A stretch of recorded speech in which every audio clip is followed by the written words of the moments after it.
Stories of the Indian experience, by courageous artists which change how we see the world and ourselves. Today, we are pleased to present a conversation and discussion on Modi at 20, Dreams Meet Delivery, with the author of the book and our chief guest, India's dynamic Minister of External Affairs, Dr. Jaishankar.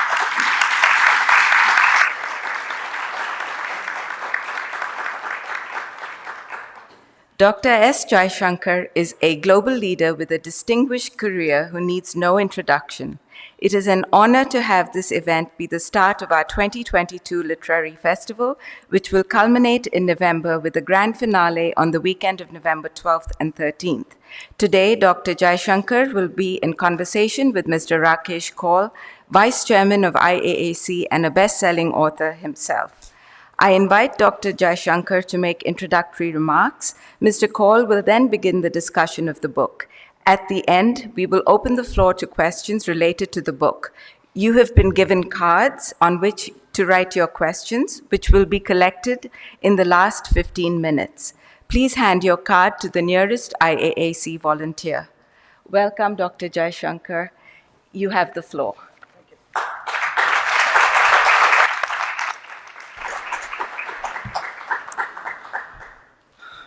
A very good evening to all of you, and thank you all for coming. And I must say it's a great privilege to join you this evening. Let me make clear at first, I'm not the author of the book. I have contributed one chapter out of, I think, about 20 of them. Many of the other chapters are better than mine, so I will sort of limit my ownership, but not my praise. I want to, in a sense, share with you why this book was written. What happened about a year ago.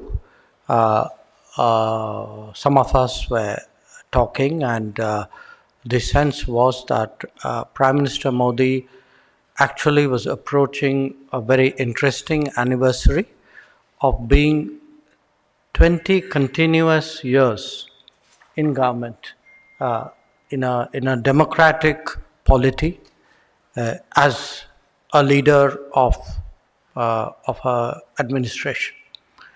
Obviously, 8 of those years were as Prime Minister, and the rest of them were as Chief Minister. And if you look at democratic politics, because the nature of politics, there's a very high turnover rate, there aren't too many people who would have continuously been in politics, in electoral politics, which means you have to win an election every 4 years at the very least. So the sense was that it's an occasion to reflect on what he's done, and to do that really from a sort of a 360 perspective, by getting a very broad, very diverse set of people to pen their impressions about the Prime Minister. So those of you who would get the book will probably be a little surprised to see actually the very few of us from the government in that list of authors. In fact, I think there are only 3 of us, the Home Minister, the National Security Advisor, and myself. Most of the other authors are people, there are sports people, there are business people, there are people from tech people. So it's a very broad selection. Now, rather than give you an address, since I've already written something, I thought let me at least read that out to you. What I'd like to do, I picked 4 passages. Only one of them is mine. One is of Sudha Murthy. Many of you would be familiar with her. She's an entrepreneur. She's someone very active in the literary world as well. One is a great sports star, P.V. Sindhu, who's really transformed the game of badminton in our country. And one is somebody from the world of acting, Anupam Kher. So I picked 4 passages. I would read them to you. In a way, they reinforce each other, but each one is a little bit different because the perspectives are different. So the first one is from my own, and I picked it for this reason, because it's the passage which refers to the Madison Square Garden, and really how that came about in a way. So let me start. That the evolution of our diaspora policy bears similar hallmarks of core beliefs and strong care. I had earlier written about, the various operations we have done to bring back people. It is now widely accepted that the Madison Square Garden event of 28 September 2014 was a watershed in that domain. Prime Minister Modi had been invited to come to the US by President Obama during a congratulatory phone call. My first call on him thereafter, as the ambassador in the US, naturally focused on a possible visit. The PM brought up the subject of the diaspora, which he described as a great strength of the nation. They needed to discover their own voice, and we needed to consolidate their role as a bridge. The instructions for the MSG event flowed from this belief. It must be organized in a manner that its sound would reverberate not just in the US and India, but across the world. That it certainly did, for most part because of the intensity of the PM's connect to the audience was so manifest. Thus began a unique experiment in popular diplomacy that has been the envy of many other leaders and countries.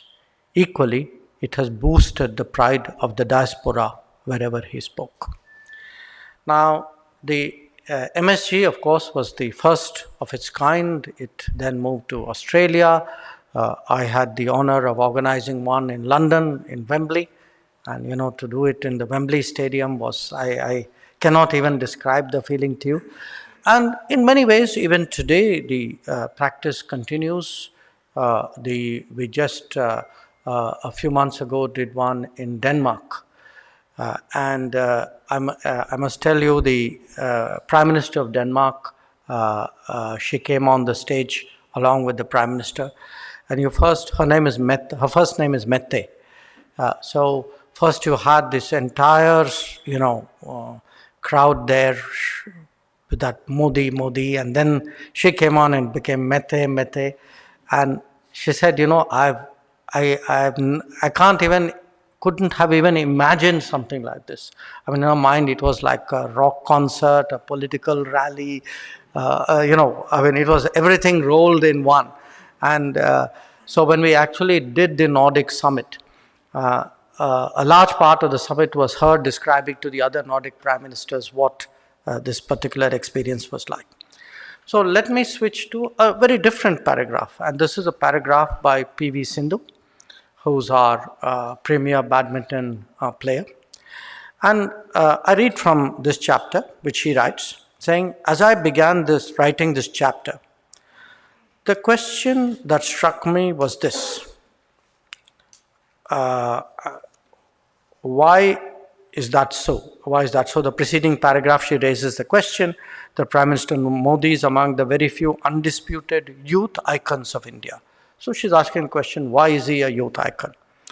After all, if we go by the conventional wisdom about who can be a youth icon, then Prime Minister Modi defies the entirety of that wisdom. He is not young. He does not come from the domain of sports or cinema or popular culture or other such fields conventionally associated with youth attraction. In fact, politics, the lifelong activity that Modi has chosen as his service, is rarely associated with youth icons, at least in more recent history. And yet, he has now for almost 2 decades enthused the youth in our country, first in Gujarat and then the entirety of India, and he continues to do so. So I mulled over this question for many days, but the answer eluded me. While I thought and researched, one of Modi's quotes continue to reverberate in my mind. Speaking from the ramparts of the Red Fort on Independence Day in 2017, the Prime Minister had said, "We have to leave this chalta hai attitude. We have to think of badal sakta hai." This attitude will help us as a nation. Eventually, I changed the way I was approaching the question, and then the answer seemed so natural. What is that one defining character that we most associate youth with? Age, certainly, but that is biological and not necessarily a characteristic or attitudinal quality. If I were to identify the one quality, the one attitude that most defines youth, it would be fire in the belly and the audacity to change the situation rather than compromise with it. How will this not happen?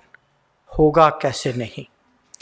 That is the preeminent characteristic of a young person. It makes them push the boundaries, dream the impossible, make it happen, and that is Modi.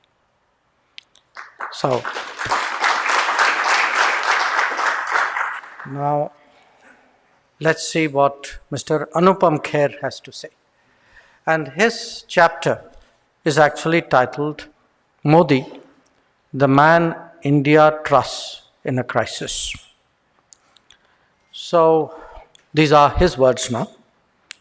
Unlike many predecessors who became passive during a crisis, Modi always steps up, takes charge, and fulfills his duty.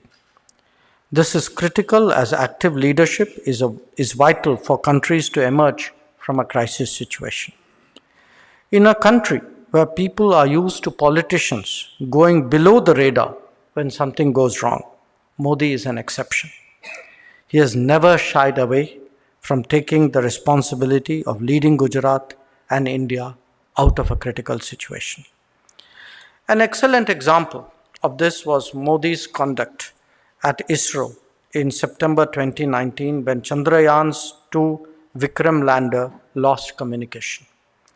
Realizing that the hard-working ISRO team was extremely demoralized, Modi decided to stay back in Bengaluru and return to the ISRO center the next day. He spoke to the project team and encouraged them to forget the failure and take pride in their achievements.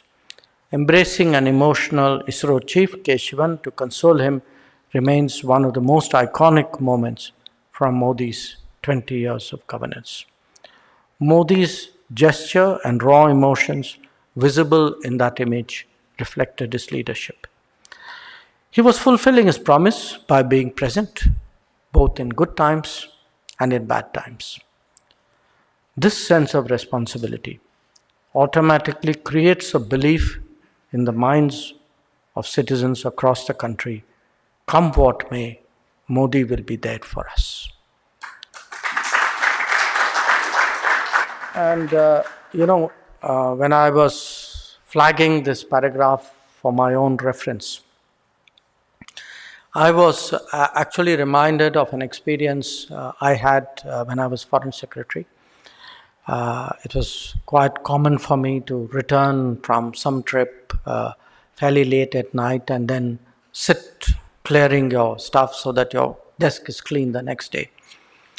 And I still remember one day, it was around past midnight, and our consulate in Mazar-e-Sharif in Afghanistan was under attack. And we were using the phones, trying to figure out what happened.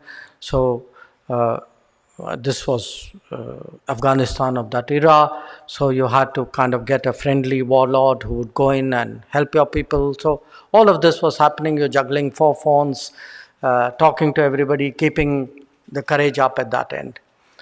And the phone rang. My phone rang. And normally, when the Prime Minister calls, you get a no caller ID. Okay. So it sort of took me a bit by surprise. And but even on the no caller ID, usually somebody connects you. Okay. So this time it was the Prime Minister. Okay. And I mean, obviously he assumed I would recognize him rightly. And so his first question was, Jage ho? I said, ha sir, like, I mean, it's 12:30. What else could I be doing other than being awake? Because in his life, that is probably natural. He said, अच्छा TV देख रहे हो? I said, हाँ sir, TV देख रहे हैं. तो क्या हो रहा है वहाँ? So because he assumed that's exactly what I'd be doing. I said, नहीं sir, वो अभी attack चल रहा है, पर अभी the help is on its way, etc. So exchange. So then he said, अच्छा जब ख़त्म हो जाएगा मुझे फ़ोन कर लेना. So I said, सर इसमें 2-3 घंटे और लगेंगे, तो जब हो जाएगा मैं आपके यहाँ बता दूंगा. So there was a pause. He said, मुझे फ़ोन कर देना. Okay. And I say this to you because that sense today, that sense for people who work in the government, people who are in public life, who are in political life, and I would say today people in the country. I mean, the way he put it, good times or bad times, he's there. And politicians are always there in good times. Okay. So that's in many ways really the difference. The fact that when things are difficult, and we saw that during COVID, we saw that during COVID. There were many, if you look around the world, how leaders handled COVID. Not everybody stepped up, not everybody said, I will take that difficult call, it is my call. And to handle the consequences of very big decisions, which at that time you took, with the enormous risk of what was being decided. That is really an extremely, I would say, singular quality, and which then brings me to my fourth and last paragraph, which I read to you, which is Sudha Murthy. And again, why I picked this four is the four of us. We are very, I know each one of the people I'm reading. We are four very different people from four very different domains. And in that sense, each one of us is giving you a perspective, as I said, in many ways a reinforcing perspective, but a different one as well. So here's what Sudha Murthy has to say. Gone are the days when people sent their children abroad with tears in their eyes, knowing that the children will settle there and not return to India due to financial constraints. Today, many people choose to return with a positive change in the environment back home. Some even come back with the greatest of intentions to keep the progress growing. Now, Indians are no longer considered secondary to anyone at a global level. The younger generation is confident and ready to face all countries in various competitions, including cricket, but also in athletics and so much more. We aim for the best. This is possible only when there is a true leader like Modi, who is as deeply rooted as a banyan tree, a big tree with a big personality. Every part of the tree is useful to others, much like our Prime Minister. Every project is useful to us. The animals can eat the leaves, the birds can make the nests, people can take fruits, bees, and humans can both enjoy the honey and the aroma of flowers, and the branches can be cut for wood to create a shelter for the needy. But there a good leader stands, tall and all alone, without any benefit for himself or herself. These are the leaders entrenched in ground reality, with the aim to transform the destiny of the country and the people. So I cannot find a better way of ending this book. I think this came straight from her heart. I think it touches many of ours. Once again, as I said, I really thank you all for the opportunity today to share parts of a book which means a lot to many of us. And I'd be very happy to sit down and converse about the book and anything else with all of you. Thank you. Thank you, Dr. Jaishankar. I read the book with great interest. I must say that it is an extraordinary book on many counts. It takes the reader to a discovery of a new India. And as you get deeper into it, you realize it's not a discovery, it's a revelation.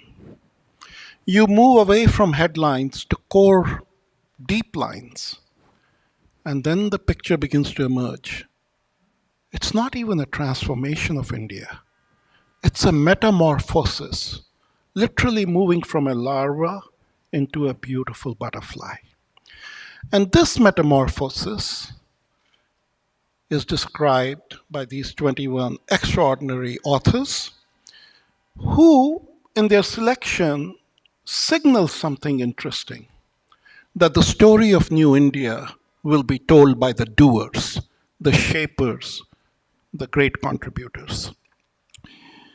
I want to start off, Dr. Jaishankar, with the first thing that struck me in this story. In this country, President Roosevelt has gone down in history as the architect of the New Deal, which restored security and welfare back to all Americans. But as one looks at Prime Minister Modi's leadership and the incredible technology Indrajal, it seems that the safety net that has been put in place is unprecedented in the history of the human race. And in terms of poverty alleviation, in terms of giving confidence to the people that they can trust their prime minister in a crisis, that their basic needs will be met.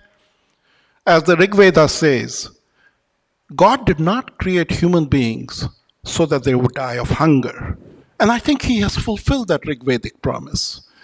I'm curious, how do you see his leadership in establishing that safety net, the New Deal, for all Indians, but especially the poorer section of society?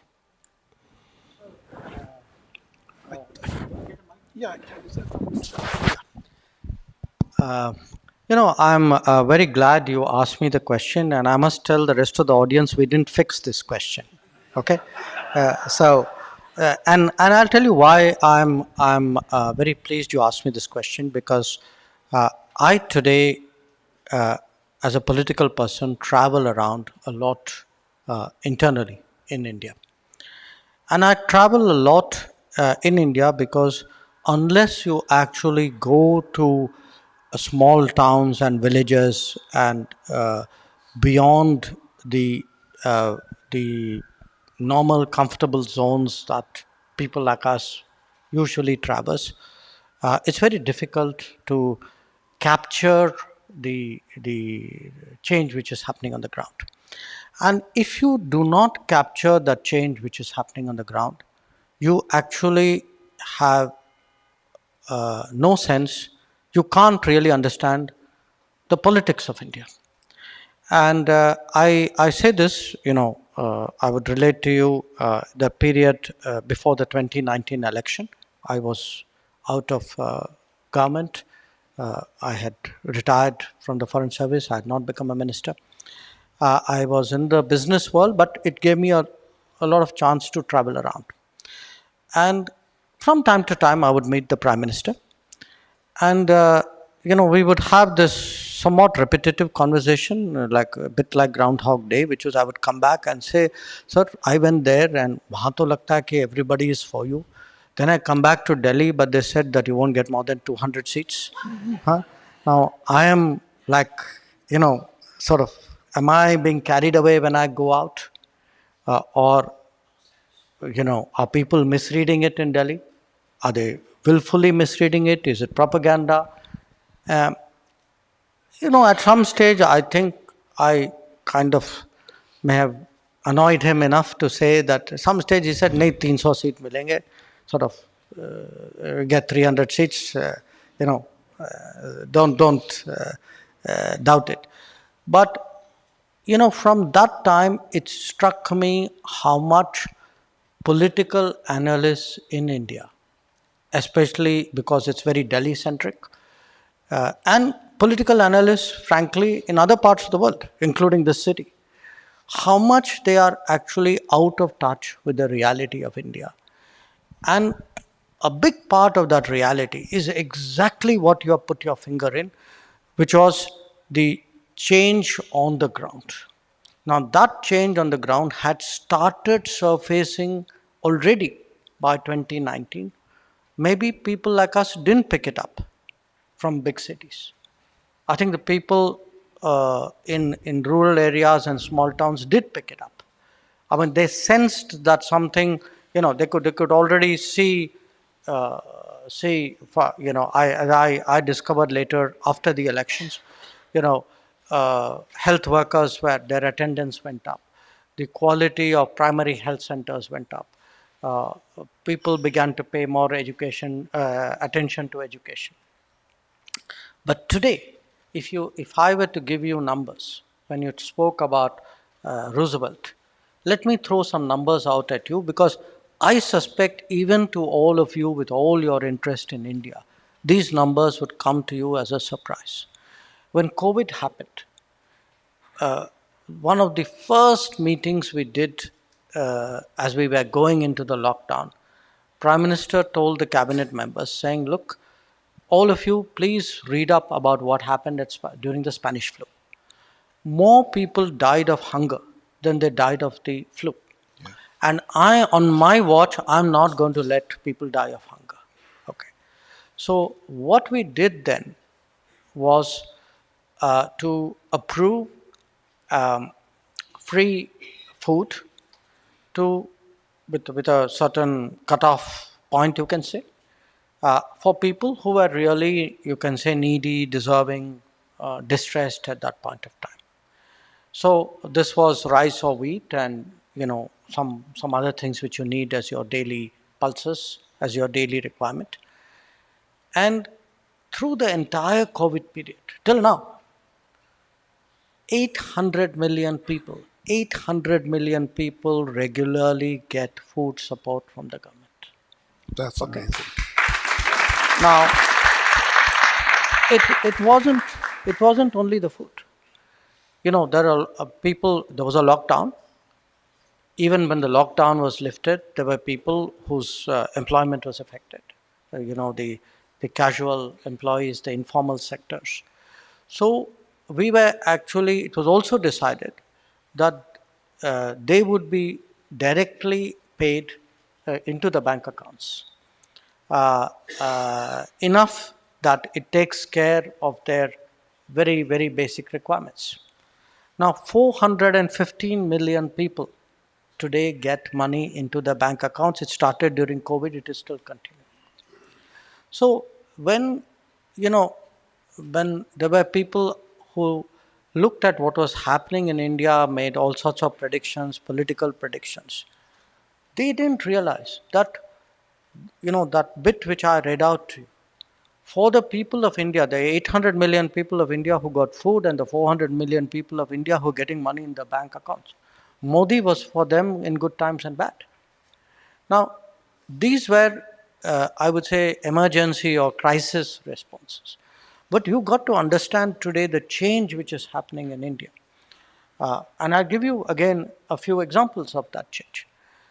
There's a big push for home ownership. Okay.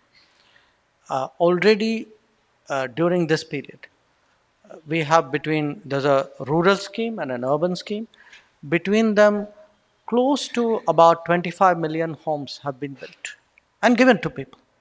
Now, if you take roughly, the average Indian family size is 4.8. So actually something like about 115 million people, I mean that's the size of Japan, have actually benefited from home ownership during his period. When he became Prime Minister, a very large number of houses were not connected to electricity.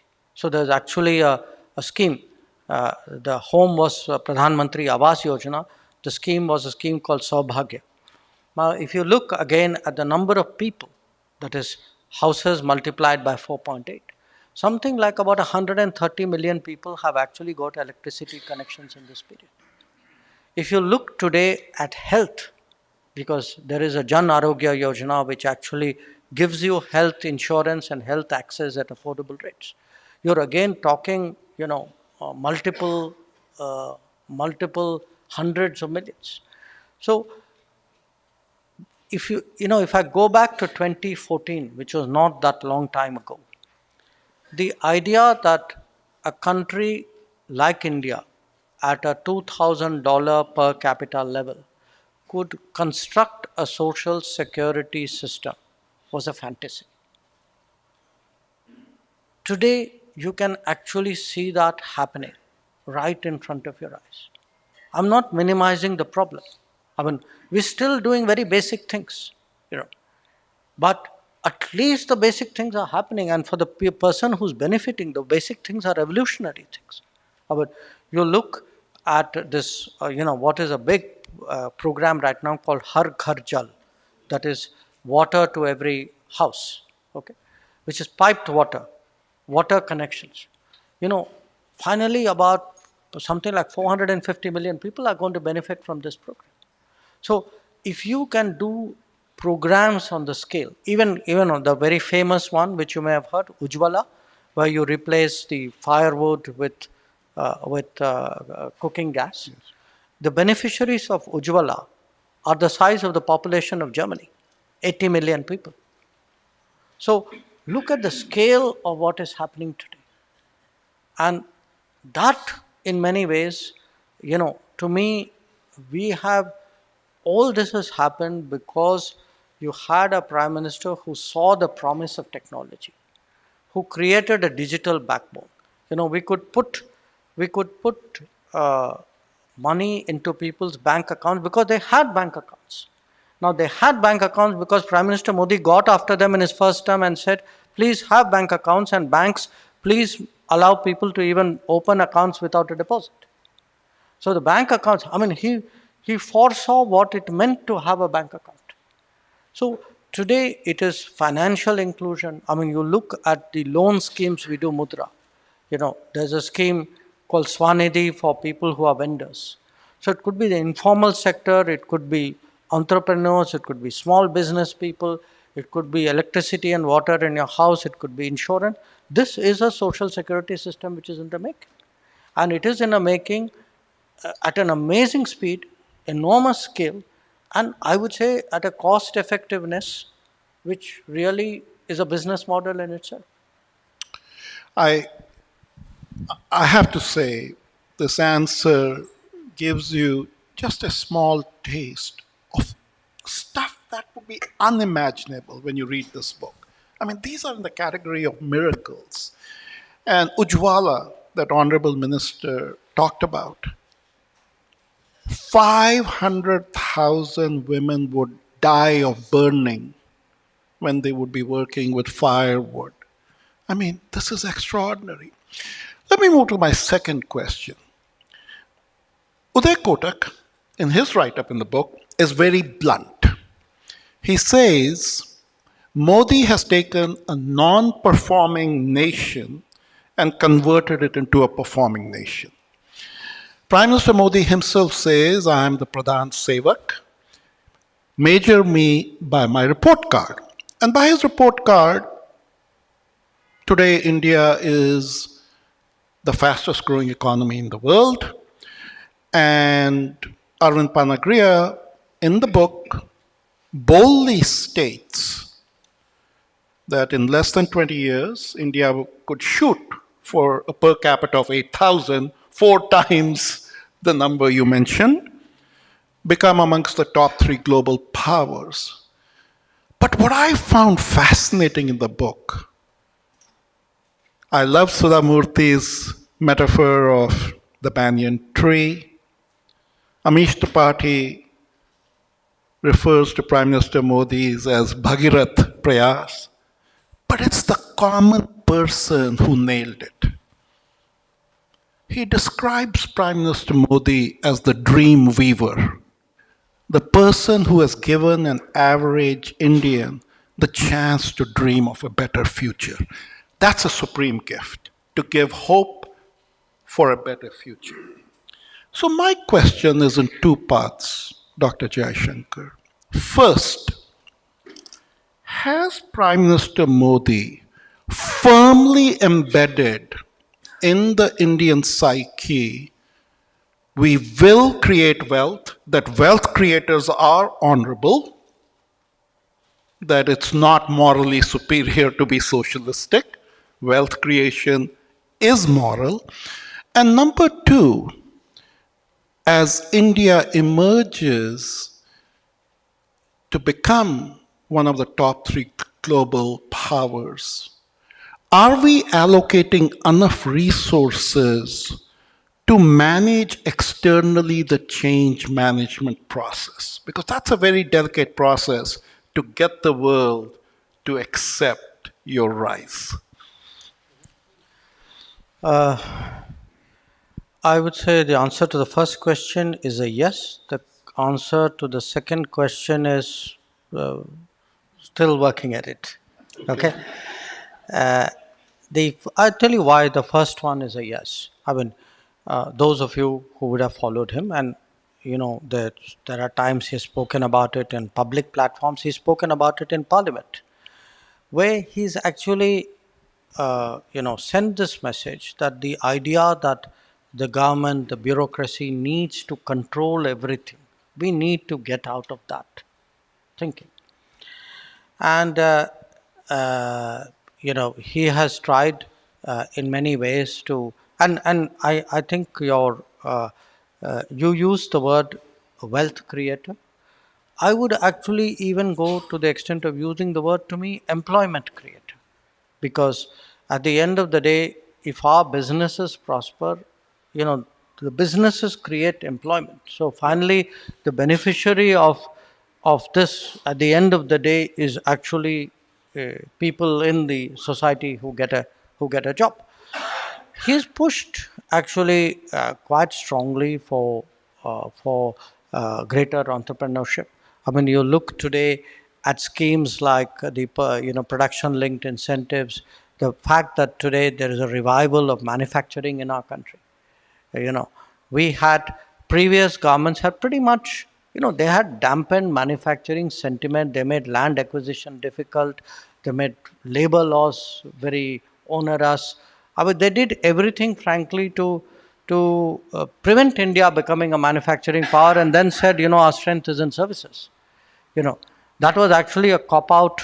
That was a way of excusing your inability to perform in a particular sector. Now, a country economy like India cannot not be a manufacturing power. you know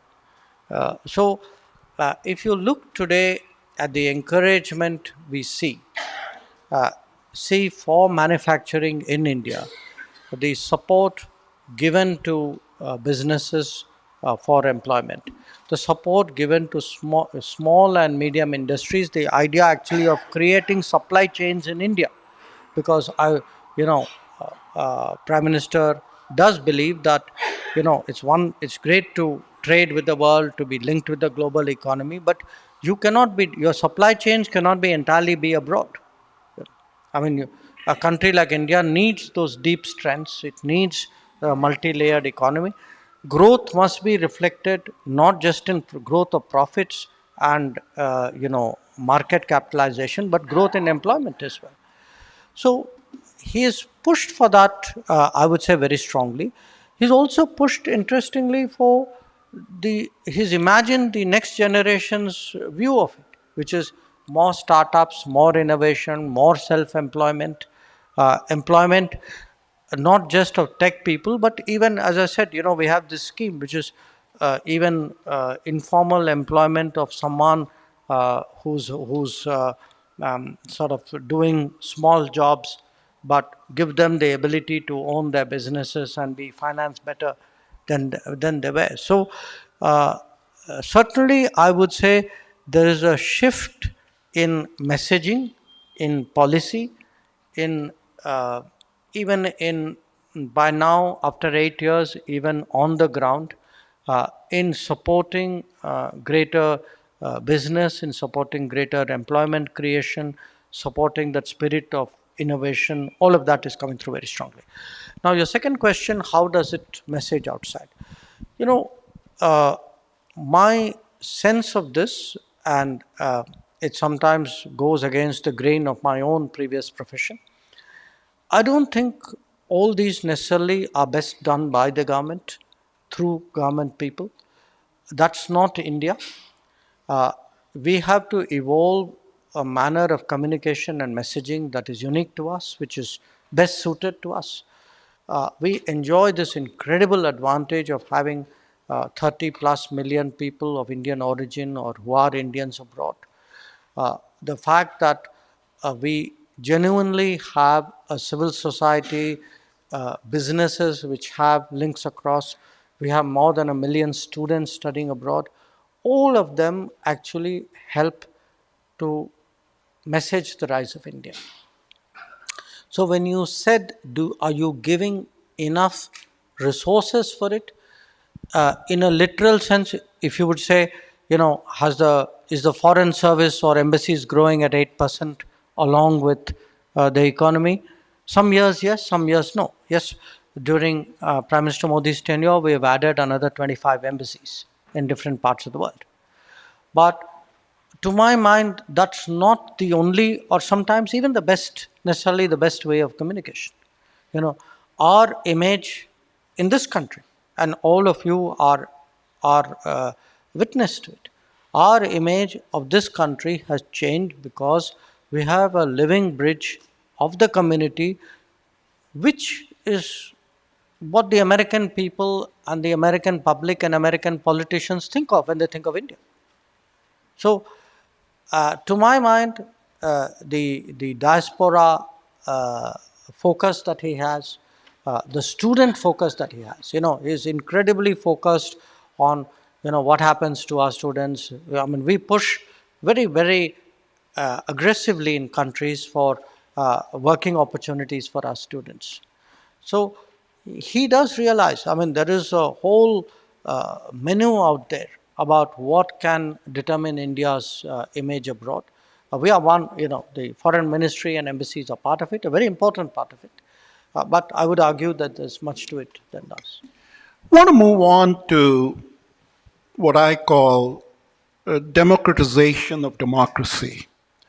When you read this book, it's breathtaking in terms of how Prime Minister Modi has brought into the political system inclusivity of Indians that didn't even exist in the consciousness.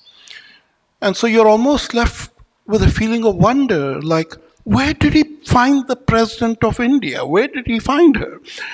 And this inclusivity, this democratization of democracy of India is an untold story because it is in striking contrast to other countries where actually power is becoming more concentrated, not as shared as you see in the representatives in Indian Parliament.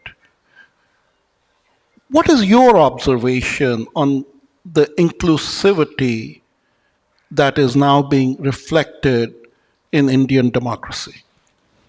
Oh, I think you're spot on. I mean, if you ask me, the two most inclusive examples, proof that democracy has really deepened, it really works. To me, one is Indian politics, the other is the Indian cricket team. You know, I mean, no, there's not a facetious observation, because just I sometimes look at the parliament, I look at the cabinet, I look at people in politics, I also look at the TV and look at the cricket team, and you ask yourself, you know compare these people to where it was 20 years ago, so maybe even 10 years ago, 30 years ago. how much narrower was our political class. And by the way, it's no judgment. I mean, they were very talented people. Many of them did splendid things. I mean, I'm not in any way, doubting that. I'm making a basic observation that if you look today at the origins of people in politics, if you take even the Parliament of India as a representative sample and say, okay, which towns are they from, where did they study, what was their background, uh, what language are they most comfortable in, what are their social habits, uh, it's very, very different. And I mean, my point was that applies to the Indian cricket team as well. So, but it's interesting here. I mean, you suggested in a way that Modi brought about the change. I would actually say Modi himself is a product of that change. That the fact that someone like him eventually has become Prime Minister of India itself shows how much the country has changed. So sometimes, you have these. I read these debates about how is democracy doing around the world, and different people give labels to countries of their choice. This is a country where look at the number of people who go to vote; it's continuously rising. Look at the number of women who are voting; that's rising even faster. Look at the integrity of the democratic processes, the fact that I mean it's a country where elections are respected. I mean, people win, people lose, nobody challenges the process. So no, I'm only speaking about India. Please do not read anything more into it. So my point is, I think we have a great deal to be proud of. Now, the results we throw up may not suit everybody. So there would be people who, as part of politics, will give it a twist and call it things. But I really think, when you go around the world, and I do sometimes get these debates in other societies. So, are you optimistic about your politics? So, where do you think your society is going? I think Indians are actually, Indians are optimistic, and frankly have a very good reason to be optimistic. I'll take one question from the audience. On a personal note, I was the first Indian to come to the US over 50 years ago and make solar cells for NASA space program. And I mean, it's mind-blowing to me that Prime Minister Modi would conceive of this idea of, one grid where nations that have sunlight and are generating. One sun, one world, one grid. Yeah. I mean, this is Vasudhaiva Kutumbakam at its highest level, sharing the world as a family. One of the exciting revelations in the book is that India now, the intellectual property of India is scaling at 4 times every 5 years when you look at patents and trademarks. The head of McKinsey has mentioned that 20% of the global talent will now come from India. And Dharti Desai asks the question, 300 million children, how do we make that investment so that their future is secure? And obviously education is the key to that. Your thoughts on that? I wanted to get at least one question from a woman, and Dharti Desai's question will end the meeting. I'll keep the answer short, and maybe we can take a few more. Oh, okay, good. So, then I can. There's a very deep sense in the government, reflected particularly in the Prime Minister's own thinking, but I think widely shared within the government as well, that we have not invested in our education processes the way we should have. If you look at where we started off, I mean, first of all, the literacy process itself took a fair amount of time to reach higher levels. School joining numbers were weak. School retention numbers also very challenging, especially for girls. So the whole idea of, at a very basic level, who is literate, how many people join school, how many people finish school, what happens to them after that, what's your secondary system, what's your tertiary system, did they grow in the numbers, which they should have during this period. And if we compare ourselves, especially to some of the other Asian countries, you can see they invested much more in education and skills than we do. So I think today that corrective, that first of all, that awareness is there. Then that awareness, that policy is there from that awareness. And today, I think, if you see the number of medical schools, the number of engineering schools, the skills institutes which are being done, the idea of actually reforming there's a new education policy. And in each of these, actually, the Prime Minister himself spends an enormous amount of time. So education ranks very, very, very high in priority. And I think, like everything else, it will take time to kick in. I would fairly confidently predict that you will see the unfolding of that change thinking, as we've seen it, for example, in the digital arena. But I absolutely agree with the questioner that we must invest in education, and I think that's very much the Prime Minister's view.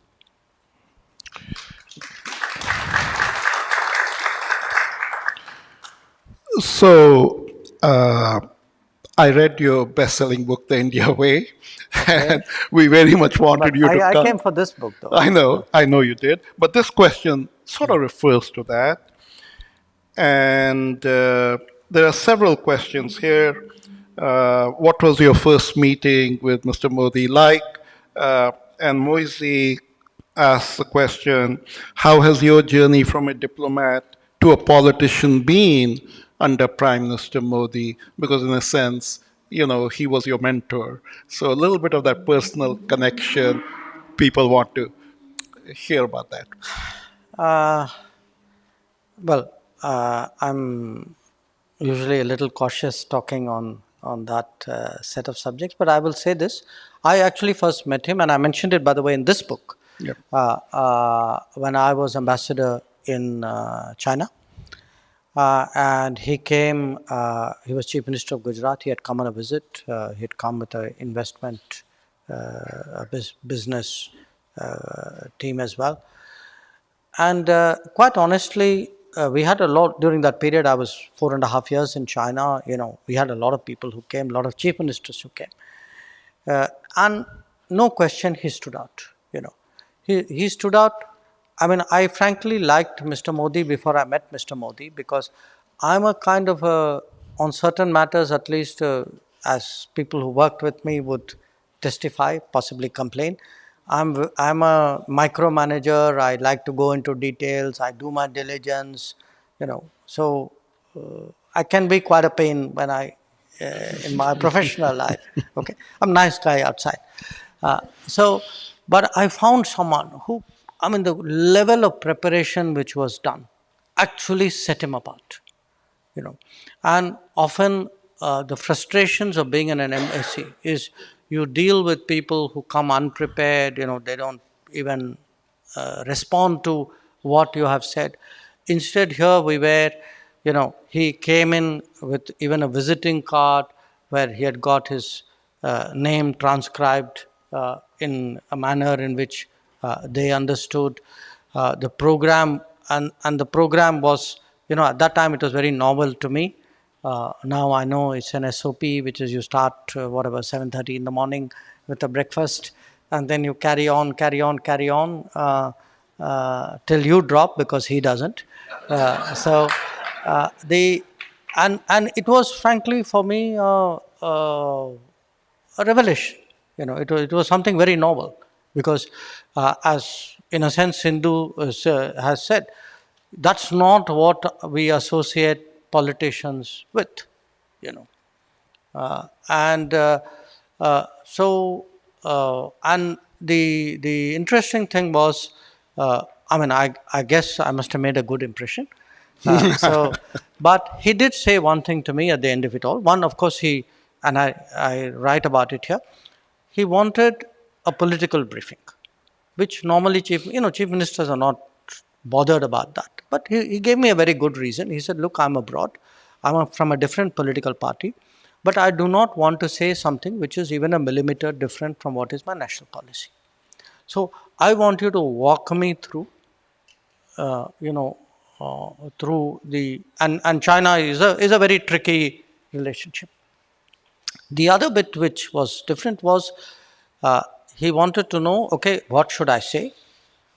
He said also, please tell me what should I not say. Okay.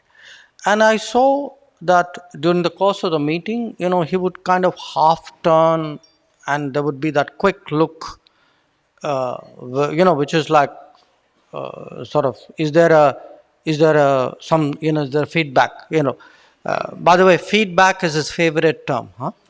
So after every meeting, he would want a feedback. How did it go? What did I do right?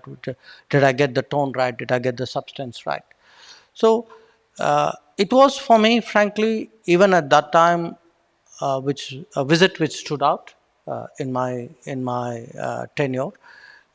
And obviously, the next time I actually met him was when he had become prime minister, and by that time I was here as ambassador. So I obviously followed the campaign, etc., with interest. So for me, it's not like we had some huge prior personal connect. I mean, it's someone I have known really for about 10 years, but who, as I said, is very really exceptional in his working habits, in his commitment, in his desire. I mean, that fire in the belly to change the country was very visible. And of course, the next similar set of experiences we had in Washington, on that famous visit, and I have another witness to it sitting here in the form of ambassador. I think many of you were involved in it as well at that time. So that kind of scheduling the meeting, the curiosity, the desire to know, to improve, all of that was there. So now, when such a person tells you that I think you need to be a minister, join politics, how can you say no? I agree. I'll ask Suman Golamudi, our executive director, to come, but very quickly while she's coming, a couple of suggestions, Minister. One is Mr. Mohan Vanchu would like to extend an invitation. If you have 5 minutes on Saturday evening after your talk at the UN, please drop in at the Shankara I Gala dinner. It's the first time Shankara I Foundation is doing it. Mohan Vanchu would like to invite you. It's a very noble cause. Dr. Sudhir Parekh would like to say that the NRIs who Honorable Prime Minister has recognized have potential to do so much more, and perhaps the diaspora can find some voice within the system in a formal way. We'll pass on these suggestions through our beloved Consul General Randeep Jaiswal for the ministry to look at these suggestions. But I have to end with one last comment that picks up on what Honorable Minister said. Everybody who has met Prime Minister Modi talks about his energy, talks about his memory, talks about his attention to detail. But in his fascinating write-up, Sadhguru talks about Prime Minister Modi's kinetic energy. It's not the energy that he has, it's the energy that he creates. That on any initiative, his kinetic energy is able to create mass mobilization. He is extraordinary. After Mahatma Gandhi, he is the first Indian leader that has been able to create that national will, that national self-belief, that national consciousness that leads to this incredible energy that you see in whatever he does. And so, he's really a gifted leader. And it's because of that that we wanted to organize this literary event, because we felt that all of you who are thought leaders, you should read this book. And Minister, we'd love you to come back to IAC so that we can continue a thoughtful conversations. Go ahead, Kamal. Thank you. Thank you. Thank you, Dr. Jaishankar, and thank you, Rakesh Kaul, for a very stimulating discussion on this salient book. Photographs and video of this event will be uploaded on the IAAC website. As the Executive Director of IAAC, I'm pleased that we are able to gift a copy of this book for your reading. These programs are only possible with the generous support of patrons such as yourselves, for which we are very grateful.